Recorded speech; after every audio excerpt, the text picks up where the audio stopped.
Well, Georgi, there was a time when tourism was the main driver of Georgia's economic growth. Now it seems remittances outperform this sector, and as the World Bank statistics show very clearly, the share of remittances is highest in low-income countries. Yes, Elena, correct. You have already mentioned in your note at the beginning of the checkpoints, World Bank's 2019 data says that Georgia ranks 21st in the world in terms of remittance dependency. We asked our reporter, Bochorishvili, to explain the trend of growing remittances even during the pandemic.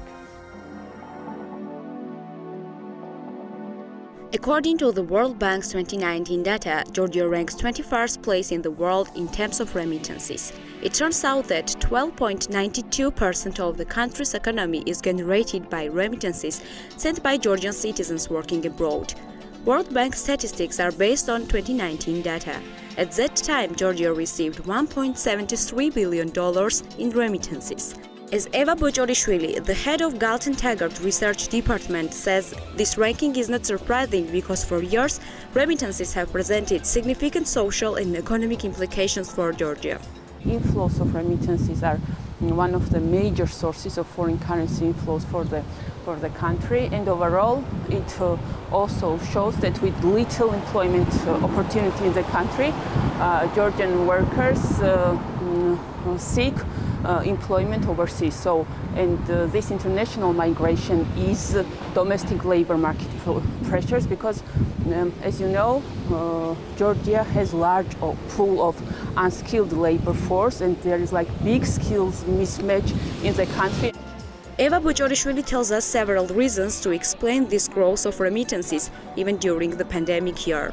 One of the reasons is that Georgia is less dependent on Russia because in previous years Russia accounted for more than half of Georgian remittances, and Russia's share decreased to below 20% in 2020. This is one of the reasons, because remittances from Russia decreased in 2020, but overall there was growth of remittances because remittances increased from other countries. Another reason is that significant fiscal stimulus in host countries helped Georgian workers to retain their works. The third reason is that there was shift from cash to digital channels from informal to formal channels, and this is one of the reasons for growing remittances overall, not in Georgia also, but in global.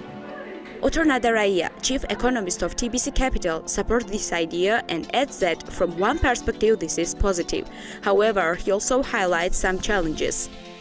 This is, of course, somewhat natural for all low-income emerging economies. Well, maybe not for all of them, but for many of them. And of course, the problem is that population is leaving the country, and we still are not, let's say, the country where Georgians stay and also foreigners come. And basically, in the long run, of course, you may argue that more successful countries, of course, are themselves remitting countries rather than receiving remittances. Yes.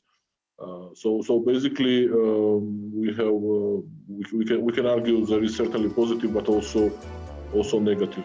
World Bank statistics show that the share of remittances is highest in low-income countries. Tonga is in the first place with 37% of its GDP being filled by remittances. Tajikistan ranks the second with 28.6% of GDP. Its significant part of the population is employed in Russia and other CIS countries.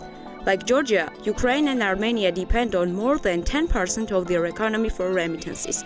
Here is the full ranking: Tonga, Tajikistan, Congo's Republic, Nepal, Haiti, Honduras, El Salvador, Lesotho, Bermuda Islands, Samoa, Yemen, Moldova, Kosovo, Jamaica, Gambia, Uzbekistan, Comoros, Lebanon, Guatemala, Nicaragua, Georgia, Cape Verde, Liberia, Bosnia and Herzegovina, Armenia, Senegal, Montenegro, Ukraine, Kiribati, and Jordan.